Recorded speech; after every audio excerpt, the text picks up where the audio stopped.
नमस्कार और देसी विमर्श में आपका स्वागत है।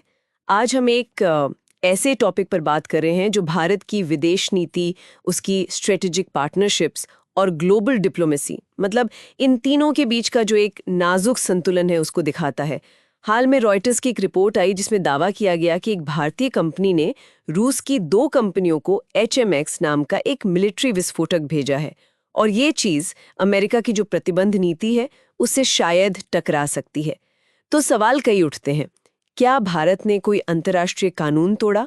ये HMX आखिर है क्या और सेना के लिए इतना ज़रूरी क्यों है? और सबसे दिलचस्प, अमेरिका इस पर इतना चुप क्यों बैठा है? इन्हीं सब पहलुओं को आज हम समझने की कोशिश करेंगे, तथ्यों के साथ, संतुलन के साथ और बिल्कुल साफ-साफ, क्योंकि देसी विमर्श का मकसद यही है, मुश्किल विषयों को आसान भाषा में रखना। अगर आप भी ऐसे मुद्दों में दिलचस्पी रखते हैं, बिना शोर शराबे के समझना चाहते हैं, तो चैनल को सब्सक्राइब जरूर करें और वो बेल आइकॉन भी दबा दें ताकि हर अपडेट आपको टाइम पर मिले। और एक छोटा सा अस्वीकरण, ये चर्चा सिर्फ पब्लिक में मौजूद जानकारी जैसे समाचार, सरकारी बयान और भरोसेमंद डिजिटल स्रोतों पर आधारित है। हमारा मकसद सिर्फ जानकारी देना है, किसी देश, सरकार या नीति का पक्ष लेना या विरोध करना नहीं। तो चलिए इस मामले को थोड़ा खोलते हैं ना।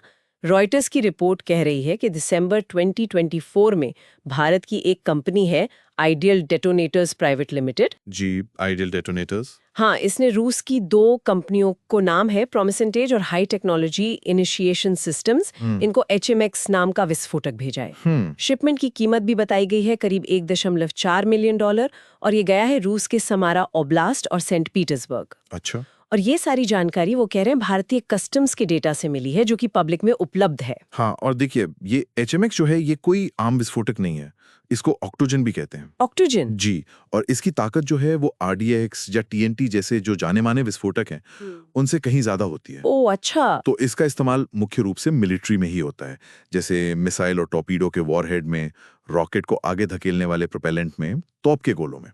कुछ रिपोर्ट्स तो ये भी इशारा करती हैं कि शायद परमाणु हथियारों को शुरू करने वाले जो ट्रिगर होते हैं। हाँ, अच्छा, परमाणु हथियार? जी हाँ, उनमें भी इसका इस्तेमाल हो सकता है। हाँ, ये बात सही है कि इसके कुछ सिविलियन इस्तेमाल भी हैं, जैसे माइनिंग वगैरह में, लेकिन इसका जो सैन्य महत्व है वो कहीं ज्यादा बड़ा और आप कह सकती हैं संवेदनशील है।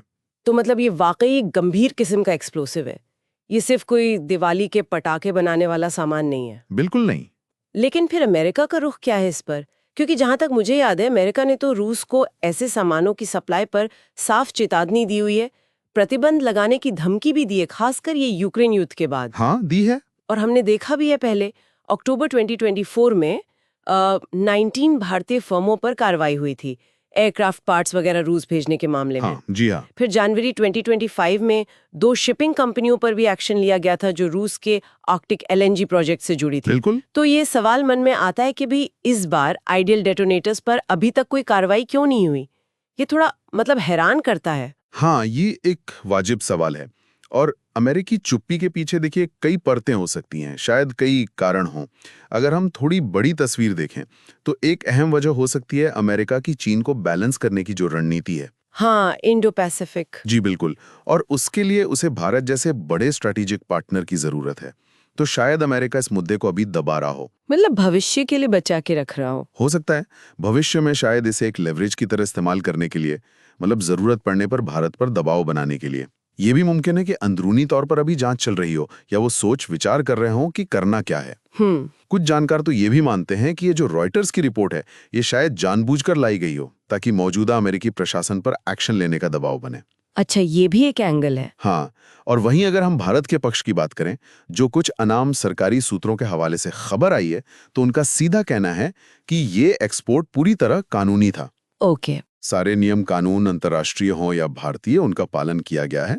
और जैसा मैंने कहा, HMX के नागरिक उपयोग भी हैं, तो उनका तर्क है कि किसी कानून का उल्लंघन हुआ ही नहीं। तो इसका मतलब ये हुआ कि ये मामला सिर्फ एक शिपमेंट का नहीं है, ये भारत और रूस के जो गहरे रिश्ते हैं। हाँ बिल्कुल। और भारत की जो अपनी एक स्वतंत्र विदेश नीति चलाने की कोशिश है उससे भी जुड़ा हुआ है। सही कहा। हमने देखा ही है कि कैसे भारत ने पश्चिमी देशों के इतने दबाव के बावजूद रूस से तेल खरीदना जारी रखा। जी। तो ये HMX सौदा भी शायद उसी पैटर्न में फिट होता है, जहां भारत अपने पुराने और रणनीतिक रूप से अहम रिश्तों को बाहरी दबावों के बावजूद प्राथमिकता दे रहा है। हाँ, ये दिखाता है कि भारत और रूस के रिश्ते सिर्फ रक्षा सौदों तक ही सीमित नहीं हैं, बल्कि वो काफी गहरे और आप कह सकते हैं मल्टी डिमेंशनल हो चुके हैं।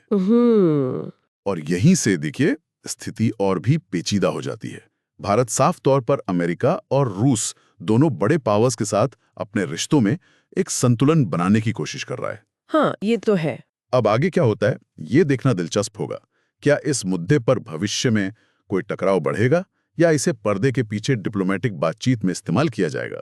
और अगर मान लीजिए अमेरिका प्रतिबंध लगा ही देता है, तो भारत क्या करेगा? ये भी एक अहम सवाल है। हो सकता है भारत कड़ा रुख अपनाए। वो ये तर्क दे सकता है कि भाई हमारे पास खुद HMX बनाने की क्षमता है। अच्छा। जी हाँ, और हमारे पास यूरोप जैसे दूसरे खरीदार भी मौजूद हैं।